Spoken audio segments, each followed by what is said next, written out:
ये हम देखेंगे rheumatic heart disease rheumatic fever. तो सबसे पहले इसे समझने के लिए रोमेटिक फ़ीवर समझ लो कि रोमेटिक फ़ीवर क्या होता है। एक सिस्टेमिक पोस्ट स्ट्रेप्टोकोकस इन्फेक्शन के बाद होने वाली डिसीज़ है। नॉन सुपोरेटिव, यहाँ पे सुपोरेशन नहीं होगा, इन्फ्लामेटरी डिसीज़ है। तो systemic post streptococcal non suppurative inflammatory disease जो कि heart, joint, CNS, skin, subcutaneous tissue को अफेक्ट करती है। और जब क्रोनिक रोमेटिक फ़ीवर हार्ट की सारी लेयर को इन्वॉल्व कर लेता है, यानी कि पेनकार्डाइटिस सारी लेयर इन्वॉल्व हो जाए हार्ट की, तब इस कंडीशन को कहते हैं rheumatic heart disease. Rheumatic fever means systemic post streptococcal non suppurative inflammatory lesion जो कि heart, joint, CNS, skin, subcutaneous tissue को अफेक्ट करता है। जब ये हार्ट की सारी लेयर को इन्वॉल्व कर लेता है तो इसे पेनकार्डाइटिस कहते हैं। और इस जो एंटिटी डिसीज़ का जो ये सीक्वल है, इसे ये क्या कहते हैं, rheumatic heart disease. Rheumatic heart disease का इंसिडेंस की बात करें तो ये चिल्ड्रन में 5 से 15 साल तक की जो चिल्ड्रंस है उनमें उस एज ग्रुप में ज़्यादा देखने को मिलता है जहाँ पे स्ट्रेप्टोकोकल इन्फेक्शन पहले से हुआ है। बहुत सेक्सेस अफेक्टेड होते हैं, बट जो फीमेल है उनमें प्रीपोनेंस होता है, फीमेल प्रीपोनेंस ज़्यादा देखने को मिलता है। और ये जो रोमेटिक हार्ट डिसीज़ है, इसका जियोग्राफिक डिस्ट्रीब्यूशन की बात करें तो जहाँ पे स्ट्रेप्टोकोकल इन्फेक्शन ज़्यादा होता है उन एरियाज़ में ज़्यादा देखने को मिलेगा। अब इडियोपैथोजेनेसिस की बात करते हैं।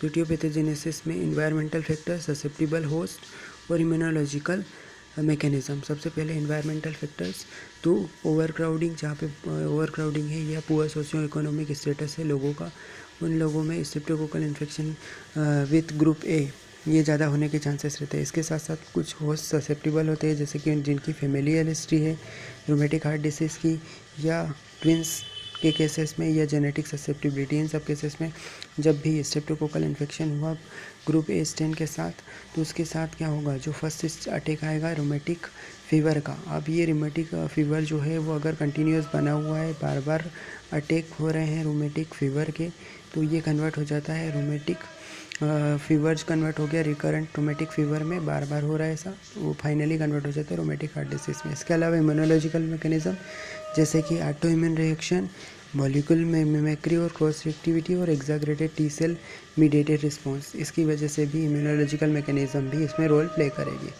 अगली हेडिंग हम देखेंगे इसकी मॉर्फोलॉजी। तो मॉर्फोलॉजी में यहाँ पे क्या होगा, कार्डियक लीजन्स और एक्स्ट्रा कार्डियक लीजन्स देखने को मिलेंगे। कार्डियक लीजन में सबसे पहला लीजन से स्कोप नोडुल्स और स्कोप बॉडी बनती है। स्कोप नोडुल्स क्या होते हैं, स्पेरोइडिकल फिजिफॉर्म बॉडी से, स्पेरोइडल शेप की, इसमें टाइनी स्ट्रक्चर होती है, 1 से 2 mm साइज होता है और नेकेड आई से विजिबल होती है।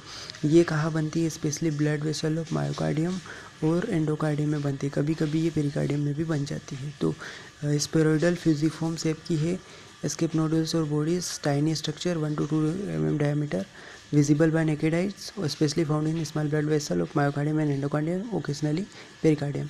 इसकी स्टेजेस देखेंगे तो अर्ली स्टेज, इंटरमीडिएट स्टेज और लेट स्टेज। अर्ली स्टेज में क्या होगा, यहाँ पे डीजनरेटिव चेंजेस आएंगे और एक्सुडेटिव चेंजेस आएंगे, फाइब्रिनोइड डीजनरेशन होगा।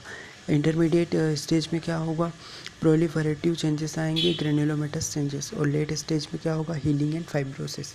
ये 3 स्टेज इसमें होगी। इसके बाद यहाँ पे रोमेटिक पेनकार्डाइटिस, जिसमें कि हार्ट की तीनों लेयर इन्वॉल्व होगी, उसमें रोमेटिक एंडोकार्डाइटिस। रोमेटिक एंडोकार्डाइटिस भी 2 तरीके से होगा, वाल्व को अफेक्ट करेगा तो रोमेटिक वाल्वुलाइटिस, और अगर वो किसको अफेक्ट करेगा, अगर वो पूरे उसको म्यूरल वाल को अफेक्ट करा तो रोमेटिक म्यूरल एंडोकार्डाइटिस। एंडोकार्डियम की जो वाल है उसको अफेक्ट करा तो रोमेटिक म्यूरल एंडोकार्डाइटिस। अब इसके बाद इसमें म्यूरल में क्या होगा, मैकुलम पैचेस देखने को मिलेंगे। फिर रोमेटिक मायोकार्डाइटिस, इसमें क्या होगा, मायोकार्डियम इन्वॉल्व होगा। और रोमेटिक पेरिकार्डाइटिस, तो पेरिकार्डाइटिस में ब्रेड एंड बटर अपीयरेंस रहेगा। पेरिकार्डाइटिस में ब्रेड एंड बटर अपीयरेंस देखने को मिलेगा, ब्रेड एंड बटर अपीयरेंस देखने को मिलेगा किसमें, रोमेटिक पेरिकार्डाइटिस में ब्रेड बटर अपीयरेंस। अब इसके बाद extra cardiac lesions. Extra cardiac lesions में पोलियार्ट्राइटिस एक एक्यूट एंड पेनफुल इन्फ्लामेशन है साइनोवियल जॉइंट, साइनोवियल मेम्ब्रेन का जो जॉइंट होता है उसकी साइनोवियल मेम्ब्रेन, उसका एक्यूट और पेनफुल इन्फ्लामेशन को कहते हैं पोलियार्ट्राइटिस, स्पेशली लार्जर जॉइंट के में ऐसा होता है।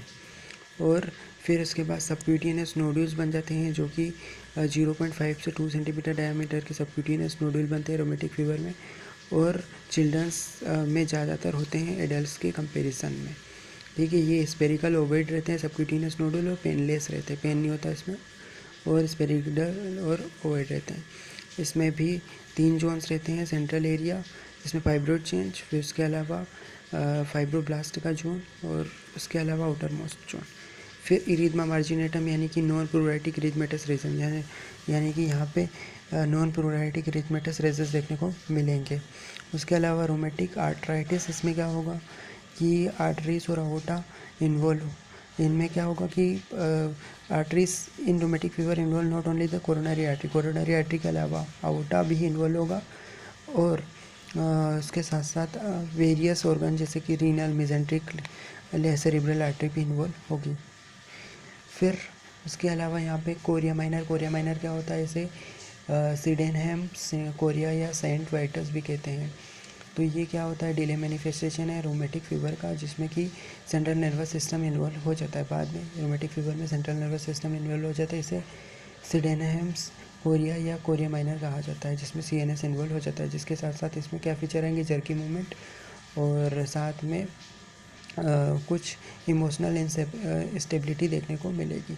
रोमेटिक न्यूमोनाइटिस और प्लूराइटिस, इसमें क्या होगा कि involvement of the lungs involve हो जाएंगे, प्लूरा इन्वॉल्व हो जाएगी। तो रोमेटिक न्यूमोनाइटिस और प्लूराइटिस। अब क्लिनिकल फीचर्स एंड प्रोग्नोसिस की बात करें तो इसके 2 क्राइटेरिया में डिवाइड किया है क्लिनिकल फीचर्स को, मेजर क्राइटेरिया और माइनर। ठीक है, तो जो मेजर क्राइटेरिया उसमें 5 होते हैं, माइनर के 5। मेजर में carditis, polyarthritis, chorea, erythema marginatum, subcutaneous nodule. तो जो carditis, polyarthritis, chorea, erythema marginatum और सबक्यूटेनियस नोडुल मेजर है, और माइनर में fever, arthralgia, history of rheumatic fever, और साथ में ESR का level elevated, C reactive protein level rise रहेगा, बढ़ा हुआ, और ल्यूकोसाइटोसिस। ECG में PR इंटरवल बढ़ा हुआ, प्रोलॉन्ग रहेगा। तो ये मेजर क्राइटेरिया, माइनर क्राइटेरिया। इसके अलावा सपोर्टिव एविडेंस जैसे कि स्ट्रेप्टोकोकल A इन्फेक्शन, अगर किसी को है वो, तो स्ट्रेप्टोकोकल A इन्फेक्शन ये हो गया। अब ये इसका अगर डायग्नोसिस बनाना है तो रोमेटिक फीवर का, उसके लिए हमें मेजर क्राइटेरिया में से 1 और 2 माइनर क्राइटेरिया और साथ में सपोर्टिव एविडेंस जैसे कि स्ट्रेप्टोकोकल A का इन्फेक्शन होना ज़रूरी है, तब ये rheumatic heart disease, rheumatic fever का डायग्नोसिस बना सकते कि कोई एक मेजर क्राइटेरिया, कोई 2 माइनर क्राइटेरिया और साथ में सपोर्टिव एविडेंस में से स्ट्रेप्टोकोकल इन्फेक्शन होना जरूरी है। ये हो गया हमारा रोमेटिक हार्ट डिसीज़। और इसके साथ इसमें डेथ क्यों हो जाती है, क्योंकि कार्डियक फेलियर हो जाता है, बैक्टीरियल एंडोकार्डाइटिस, एम्बोलिज्म होने की वजह से, और सडन डेथ हो जाती है क्योंकि बाल थ्रोम्बस बन जाता है, थ्रोम्बस की वजह से डेथ हो जाती है कोरोनरी इंसफिशिएंसी होने से। तो cardiac failure, bacterial endocarditis, embolism और सडन डेथ।